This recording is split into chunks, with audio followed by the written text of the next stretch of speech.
Hello everyone, this is Teresa. So today I wanted to try doing a painting on my gel plate. I've done this in the past and I've really had a hard time getting the paint to spread. I've done it and it kind of bubbles or, doesn't kind of keep its shape. So I figured out a way to kind of prime my gel plate to get where I can make these actual paintings on the gel plate. The paints I'm going to be using are acrylic paints from Loft. There's just these little tubes that I have with some basic colors, but when you mix them together, you can get a pretty good variety of colors. So the trick is to start with a layer of Mod Podge on the plate. What this does is it gives it some tooth, or in my case, I felt like it was magic, because it gave my painting something to stick to and it didn't kind of like dissolve. I felt like when I used regular acrylic just right on the gel plate, and if you've tried painting on your gel plate, you may know what I mean. It just kind of evaporates or beads up. So this is my painting inspiration. This was from my trip to Germany recently. The sunflowers with the water in the background and the pretty blue sky with the clouds and then some rocks. So that was what I was going to test to see if I could get a good painting on the gel plate, like an actual, acrylic painting. So one thing to keep in mind if you do want to try this is whatever you put down on your plate first, as you know from brayering, that's going to be the layer that's going to show at the front or on the front of your page. So I did have to kind of remind myself as I started painting here that all this brown may not show through unless I mixed it in with the color below. So with acrylics, if you let it dry and paint on top, then whatever is dry on the plate is what's going to show through. But if you catch it while it's wet and you blend it, then you can get a variation of colors. So I'm kind of starting with my lighter colors on the gel plate, and then I realized I actually wanted my centers of my sunflowers to be kind of like my focal point. So after this flower, I decided to go in and add all my centers and then work my petals around the centers after they've dried a little bit.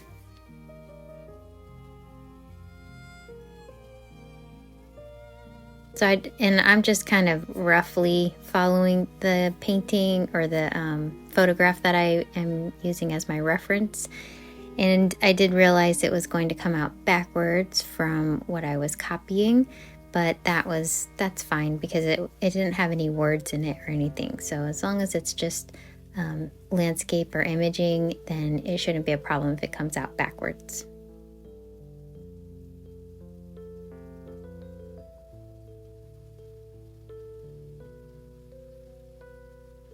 And all the techniques I'm using to do this, they're pretty simple techniques.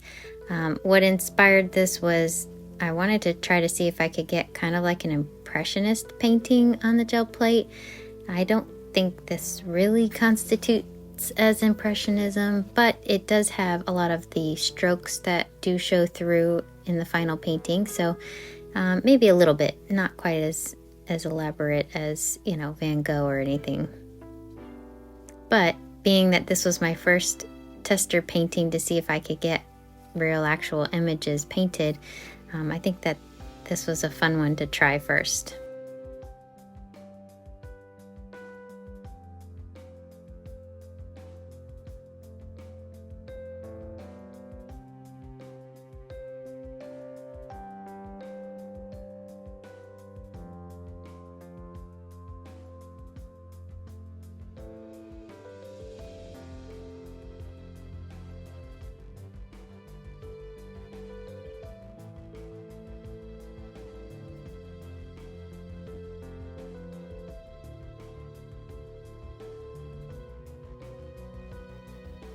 So you can see my centers have not dried completely, but I did want to just go ahead and start layering in my petals.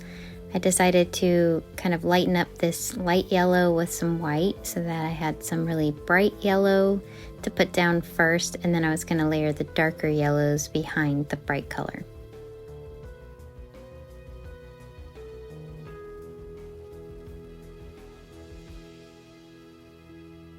This is just a round brush, just a regular round brush for acrylic painting.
I was able to mix these yellows, the yellow ochre and the bright yellow, just to create some variation in my petals, and I wanted to create the look of maybe some sunlight going through the petals.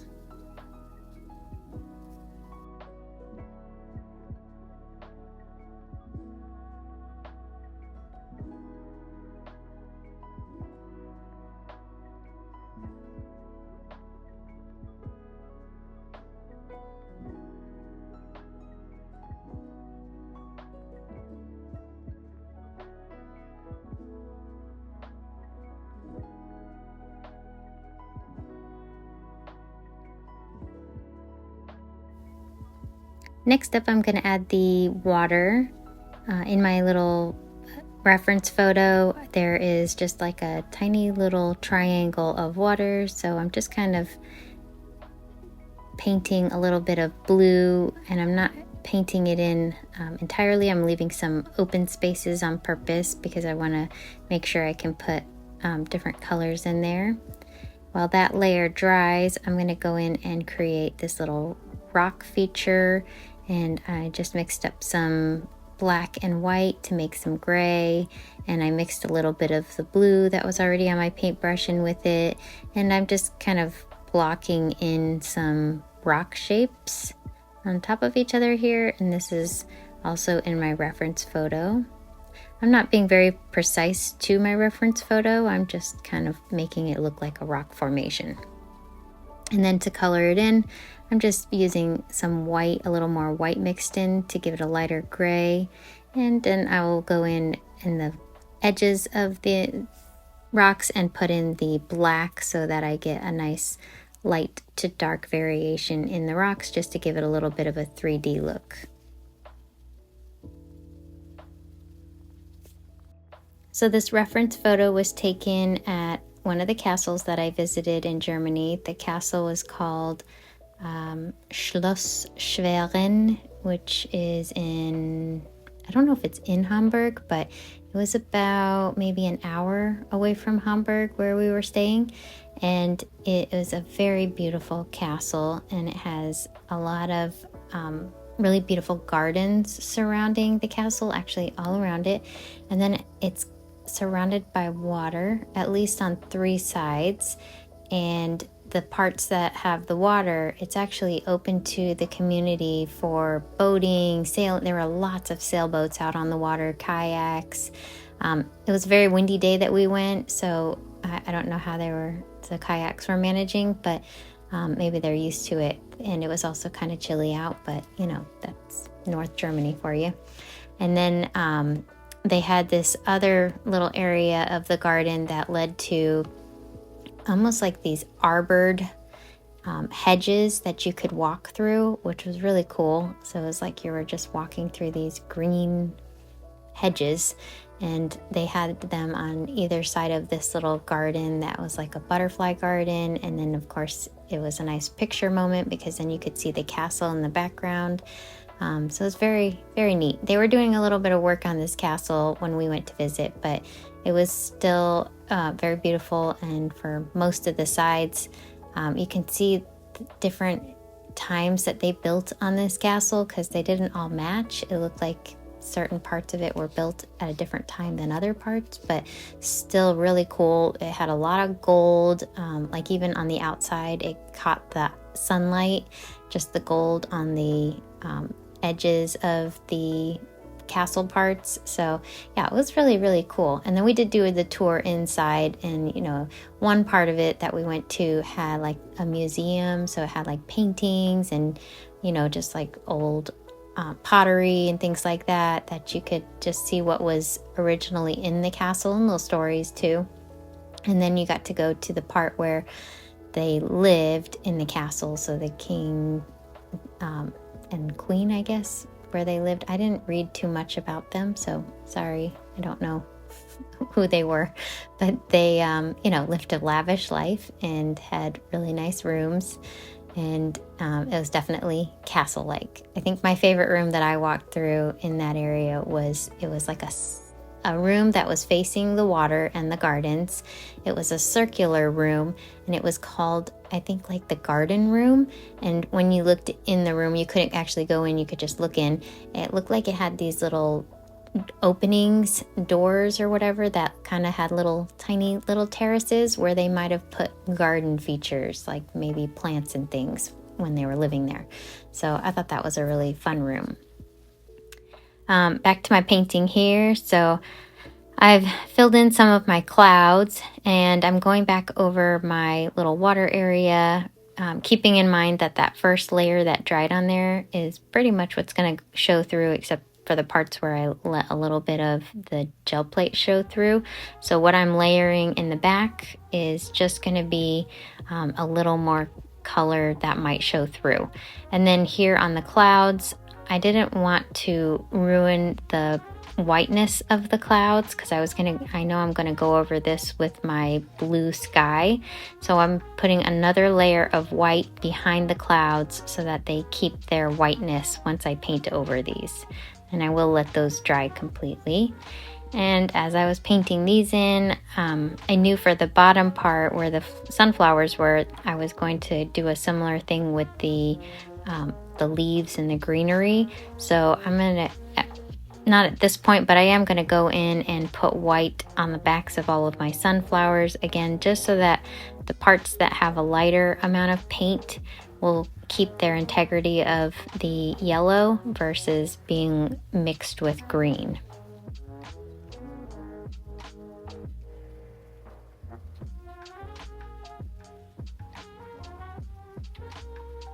So here I am mixing up some green, yellow, and hooker's green to make a nice light green. And this is what I'm going to use to just get started blocking in my leaves and stems for my sunflowers. I'm not going to be too precise on this part. If you look on my reference photo, it's a lot of leaves. And some of them you can make out are from the sunflowers, and then it looks like there's a bunch from just like a bunch of greenery in that area. So I just kind of gave each of the sunflowers a leaf or a stem or a couple of leaves, and then I'll let those dry and I'll just kind of block in the rest of the greenery.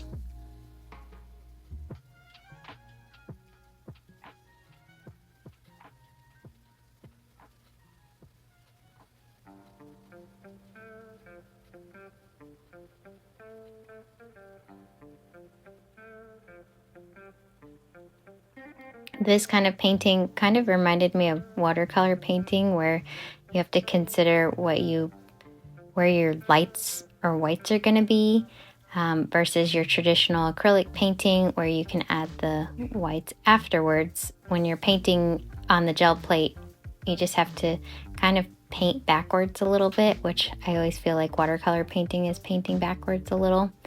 And then just keeping in mind what will show through and what will not.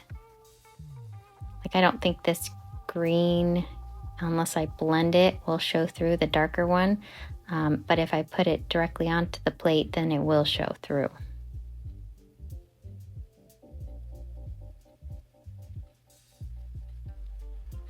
I knew I wanted to give these leaves and the stems just a little more kind of variation in their coloring, because the coloring that I'm going to put kind of behind it, it would have just washed out all of these leaves if I didn't give it something.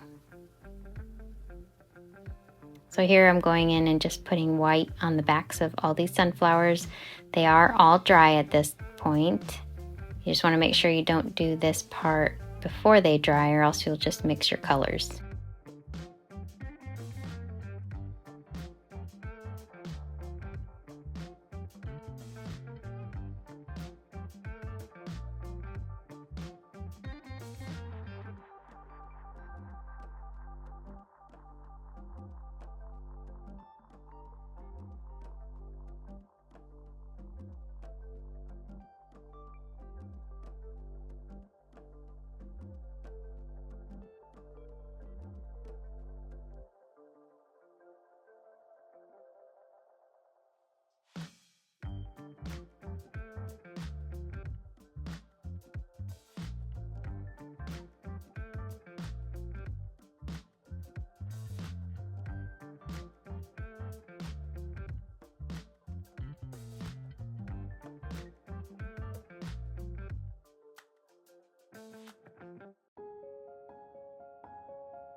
So this painting does require lots of layers drying. So once I felt my layers and they were all dry, now I could go in with my kind of texturized green background that I was going to do. I didn't want to hand paint every single little leaf that was in the background here, so I thought this sponge would do a nice job of getting some texture, changing up the colors a little bit, you know, adding some light greens, dark greens, just making it look like some sun is hitting them and also that there's shadows. So and because I did the white layer over the sunflowers, I didn't have to worry about getting the green touching the leaves of the sunflowers. I can be kind of messy with this part because all of this is going to show behind the painting that I've already put down. I'm just kind of going with, you know, the painting or the photo that I'm referencing for my painting, some of the lights and the darks of the greens. I'm just kind of eyeballing what was in the photograph, and then that's helping me decide where I want to add lighter color and then darker color.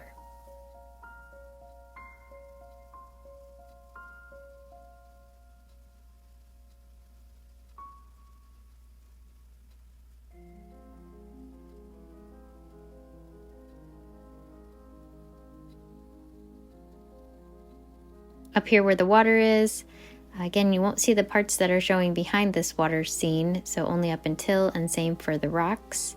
I did want to do darker by the rocks so that it looked like there was a shadow coming from the rocks, and then some of the light colors. I'll just keep doing that to fill in this whole bottom area with the green.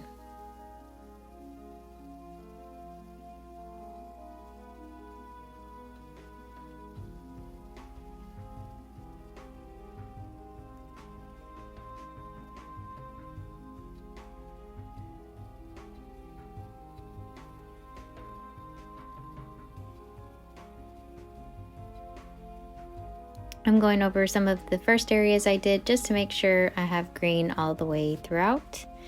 And now working with the top part, I'm using a light blue. This is like a cobalt blue, and I'm mixing it with some white. This is going to be an ombre from a really light blue up to a deeper ultramarine blue.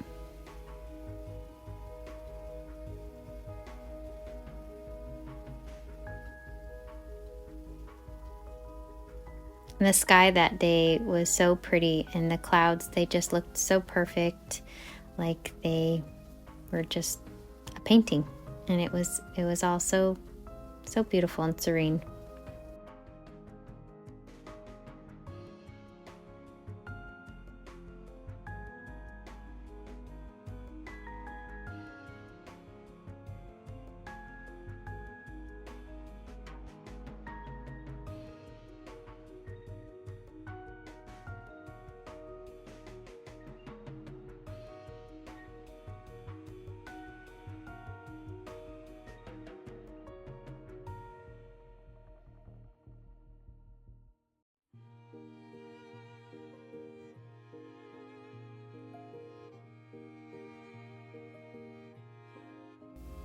I am intentionally leaving some brush strokes here in the sky because of the Impressionism part. I did want to have some of the brush strokes showing. And then I'm just going to let this entire layer of the green and the blue dry. Now that that is dry, I'm coming in with just some white acrylic paint. I'm just using cheap paint from Craft Smart. And then you do need to have enough paint to cover the entire gel plate and to stay wet long enough to be able to pull the print, so to put the paper down. So my paint was already starting to dry, so I had to put more paint on the edges up here, and then also on the bottom it was starting to dry, so I had to add a little more paint.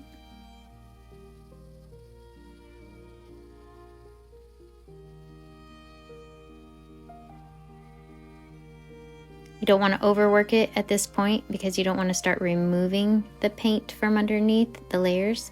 So I did stop there and I put this is 110 pound Nina white cardstock, and I just went ahead and put that 8.5 by 11 page down on my gel plate.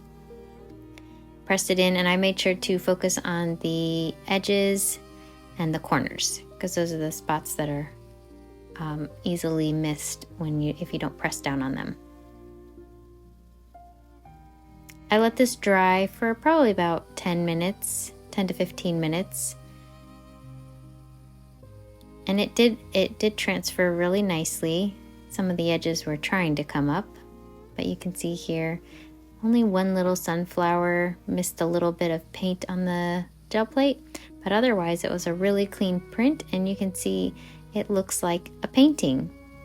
It even looks like a little beach by the water. You can see the texture in the sunflowers and those centers, and even just using the sponge on that greenery, it just gives it a lot of variation.